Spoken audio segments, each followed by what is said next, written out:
복잡한 상담 기록들을 어떻게 분석해야 하지? 맞춤법도 틀리고 이모티콘은 왜 이리 많은 거야? 똑같은 내용이 반복되는 것도 문제고. 난 상담 심리학 전공인데 내가 왜 빅데이터 분석을 왜 해야 하지? 이대로 가다가 논문 마감일에 맞출 수 있을지 모르겠어. 교수님께 조언을 구해야 해. 그래, 지금 당장 교수님을 찾아가야겠다. 걱정 마, 지연아. 내가 상세히 설명해 줄게. 상담 심리학과 대학원생들이 텍스트 마이닝에서 반드시 알아야 할 데이터 정제의 주요 포인트를 알려줄 테니 잘 들어봐. 그럼 시작해볼까? 먼저 텍스트 마이닝에서 데이터 정제가 왜 중요한지 이해해야 해. 상담 기록 같은 비정형 데이터는 그 특성상 정제 과정이 매우 중요하지. 이제 구체적인 방법을 설명해 줄게. 첫 번째로 불필요한 문자를 제거해야 해. 상담 기록에는 이모티콘, 특수문자, HTML 태그 같은 게 있을 수 있어. 이런 것들은 분석에 도움이 되지 않으니 제거하는 게 좋아. 예를 들어 비강조된 텍스트 B 같은 HTML 태그는 의미가 없는 데이터야. 상담 기록에는 다양한 불필요한 요소들이 포함될 수 있어. 이모티콘은 감정을 표현하는 데 유용하지만 텍스트 분석에서는 오히려 방해가 될 수 있지. HTML 태그도 마찬가지야. 웹페이지에서 텍스트를 가져왔다면 이런 태그들이 남아있을 수 있는데 이걸 제거하지 않으면 분석 결과가 왜곡될 수 있어. 정규 표현식을 사용하면 이런 불필요한 문자들을 효과적으로 제거할 수 있어. 두 번째는 중복 데이터를 제거하는 거야.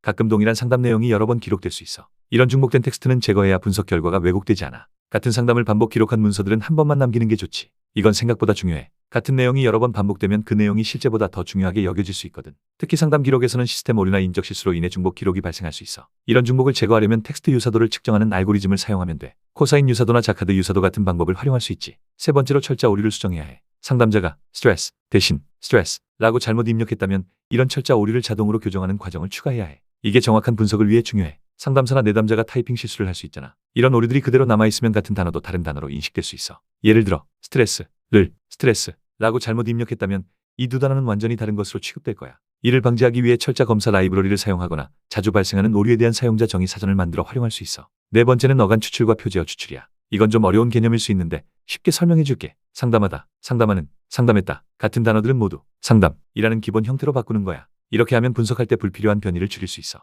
한국어의 경우 특히 중요한데 어미 변화가 다양하기 때문이지. 상담하다, 상담했어요, 상담할 거예요. 이런 식으로 다양하게 변형될 수 있잖아. 이걸 모두 상담이라는 기본형으로 바꾸면 분석이 훨씬 쉬워져. 파이썬의 카누피 같은 라이브러리를 사용하면 이런 작업을 쉽게 할 수 있어. 다섯 번째로 불용어를 제거해야 해. 그리고 그러나 이 같은 단어들은 텍스트 분석에 별로 도움이 되지 않아. 이런 단어들은 감정 분석 같은 거 할 때 의미가 없으니까 제거하는 게 좋아. 불용어 제거는 생각보다 까다로울 수 있어. 왜냐하면 어떤 단어가 불용어인지는 분석의 목적에 따라 달라질 수 있거든. 일반적으로 그리고 그러나 같은 접속사나 이 같은 지시대명사는 제거하지만 때에 따라서는 이런 단어들이 중요한 의미를 가질 수도 있어. 예를 들어 그러나 라는 단어의 사용 빈도가 내담자의 특정 심리 상태와 관련이 있을 수도 있지. 그래서 불용어 목록을 만들 때는 신중해야 해. 여섯 번째는 모든 단어를 소문자로 바꾸는 거야. 스트레스와 스트레스는 같은 의미니까 모두 소문자로 바꿔서 불필요한 구분을 없애는 거지. 소문자 변화는 간단해 보이지만 중요해. 특히 영어 텍스트를 다룰 때 유용하지. anxiety 이 세 단어는 모두 같은 의미인데 대소문자 구분 때문에 다른 단어로 취급될 수 있어. 이걸 모두 소문자로 바꾸면 이런 문제를 피할 수 있지. 일곱 번째로 빈도가 낮은 단어는 제거하는 게 좋아.